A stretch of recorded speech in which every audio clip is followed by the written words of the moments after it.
हमें तभी लॉर्ड येमो की तस्वीर दिखाई जाती है और एक स्टूडेंट खुशी के साथ बोलता है, लॉर्ड येमो, हाँ वो भी तो एक कॉमनर थे। और तभी ड्यूजी की भी आंखें खुल जाती है। नीलाई की बातें सुन टीचर गुस्से से बोलती है, ग्लोरी सिटी की 100 साल की हिस्ट्री में सिर्फ एक लॉर्ड येमो ही है जो ये मुकाम पा सके। नीलाई हंसते हुए बोलता है, आपने तो बोला था ये हो ही नहीं सकता, क्या आप अभी अपनी बात से मुकर रहे हो? लॉर्ड येमो एक बहुत बढ़िया एग्जाम्पल है। भले ही आप कमज़ोर पैदा हुए, इससे कोई फ़र्क नहीं पड़ता। अगर आप मेहनत कर सकते हो तो आप कुछ भी बन सकते हो। ये सुन टीचर शंजी गुस्सा हो जाती है, लेकिन सभी कॉमनर्स नीलाई को एक होपफुल नज़रों से देखना शुरू करते हैं। टीचर शंजी बोलती है, तुम्हें क्या लगता है अगर तुम बातों को तोड़ मरोड़ के बोलोगे तो वो सच हो जाएगी? तुम अभी सिर्फ लॉर्ड येमो की सक्सेस देख रहे हो, उन हजारों को भी देखो जो कभी फाइटर भी नहीं बन पाए। नीला है ना, मुझे देख के लग रहा है कि तुम एक एरिस्टोक्रेट फैमिली से हो जिसे नहीं पता कब बोलना चाहिए और कब नहीं। अभी देखते हैं आप में क्या टैलेंट है। वो एक स्क्रोल में देखकर बताती है कि नीलाई के पास सबसे कमज़ोर रेड सोल रेल में और उसकी सोल फोर्स सिर्फ 5 है और स्ट्रेंथ सिर्फ 21। वो बोलती है कि ऐसे टैलेंट के साथ तो तुम सिर्फ ब्रॉन्ज रैंक फाइटर ही बन पाओगे अपनी पूरी ज़िंदगी में। एक डेमन स्पेशलिस्ट बनना तो तुम्हारे लिए इम्पॉसिबल है। तुम तो एक कॉमनर से भी गए गुजरे हो, तभी तुम ऐसी फालतू बातें कर रहे हो। ये सुन कुछ बच्चे नीलाई को निराशा भरी नज़रों से देखते हैं।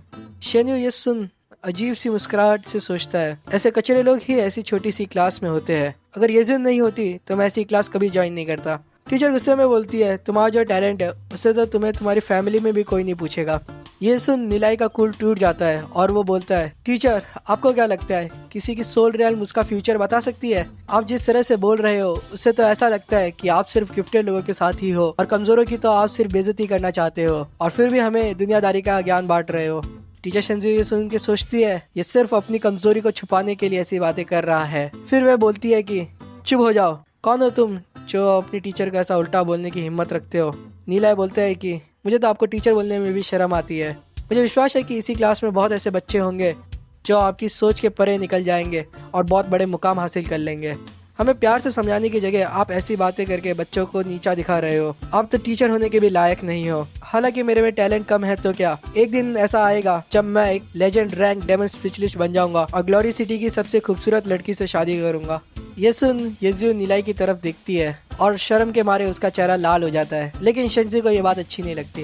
नीलाई की बातें सुन टीचर हंसने लगती है और बोलती है कि इससे बढ़िया मजाक मैंने आज तक नहीं सुना। एक रेड सोल रैल्म वाला लेजेंडरी रैंक बनने के सपने देख रहा है। जब लॉर्ड येमो छोटे थे तभी भी उनमें बहुत टैलेंट था और उनके पास सियान सोल रैल्म थी। तुम्हें क्या लगता है कि किस्मत से ही तुम आगे बढ़ सकते हो?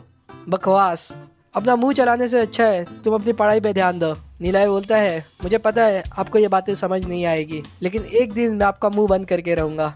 एक इंसान क्या है आज, वो देखकर आप ये नहीं बता सकते कि वो कल क्या बन सकता है। हम प्रैक्टिशनर लोग पहले ही इम्पॉसिबल को चैलेंज कर रहे हैं उस ऊपर वाले के नियमों को तोड़कर। ये सुन के सारे कॉमनर्स बच्चों में एक आशा की किरण लौट आती है। नीलाई कहता है कि अगर किसी में लड़ने की चाह और इम्पॉसिबल को पॉसिबल करने की इच्छा नहीं है तो एक्स्ट्रा ऑर्डिनरी टैलेंट होने के बावजूद भी वो किसी काम का नहीं है। टीचर शंजी क्या बोलते हो, हम एक शर्त लगाए? टीचर बोलती है, कैसी शर्त? नीलाई कहता है, अभी आने वाले टेस्ट में जो 2 महीने बाद है मैं एक ब्रॉन्ज रैंक डेमन स्पेशलिस्ट बन के दिखाऊंगा। अगर मैं नहीं बन पाया तो मैं स्कूल छोड़ दूंगा, लेकिन अगर मैं बन गया तो आपको स्कूल छोड़ना होगा। ये सुन लुपाओ, ट्यूजी, शेन्यू, येज़ून सभी हैरान हो जाते हैं। तभी टीचर हंसते हुए बोलती है, इतनी बड़ी बातें, क्या मजाक है? तुम्हें लगता है कि तुम अपनी सोल फोर्स को 5 से 100 तक ले जा सकते हो 2 महीने में? ये सुन नीलाई सीरियस हो जाता है और बोलता है, मैं तो सिर्फ आपसे एक सवाल पूछा हूँ, क्या टीचर को डर लग रहा है? ये सुन टीचर कहती है, ऐसी बात है तो मुझे मंजूर है। मुझे विश्वास है तुम जैसा घमंडी बच्चा ऐसा कुछ नहीं पा सकता। तुम्हें क्या लगता है तुम कौन हो जो इतनी बड़ी बातें कर रहा है? इतनी रूडली तुम अपनी टीचर से बात कर रहे हो। जाओ, आने वाले 2 महीने के लिए तुम क्लास के पीछे खड़े रहोगे। नीलाई पीछे जाते वक्त कहता है, आपने शर्त मंजूर कर ली है, पछताना मत। टीचर ये सुन कहती है, क्या मजाक है, तुम रोते हुए मेरी तरफ मत आना। ये सुन कुछ नोबल बच्चे नीलाई को चिढ़ाते हुए कहते हैं, future legend rank demon specialist को पनिश कर दिया। क्या तुझे डर नहीं लगता स्कूल से निकाल देंगे तो? तुम कुछ ज्यादा ही नहीं बोल गए अभी। वहीं दूसरी ओर ड्यूजी नीलाई को देखता है और सोचता है, नीलाई भी एक नोबल है और फिर भी वो हम जैसे कॉमनर्स के लिए खड़ा हुआ और उसे पनिश कर दिया। ये देख मैं कैसे बैठ सकता हूँ। और फिर वो नीलाई के साथ जाके खड़ा हो जाता है। ये देख नीलाई खुश हो जाता है, लेकिन टीचर गुस्से में बोलती है, तुम्हें भी खड़े रहने का शौक है, तुम भी खड़े रहो उसके साथ। तभी लुपाओ खड़ा होता है और नीलाई के साथ जाके खड़ा हो जाता है। ये देख नीलाई लुपाओ को पूछता है, तू क्या कर रहा है? तो लुपाओ बोलता है कि बैठे बैठे बहुत बोर हो रहा था, सोचा खड़ा रहूंगा तो कूल लगूंगा। ये सुन नीलाई हंसने लग जाता है और बहुत ही खुश हो जाता है।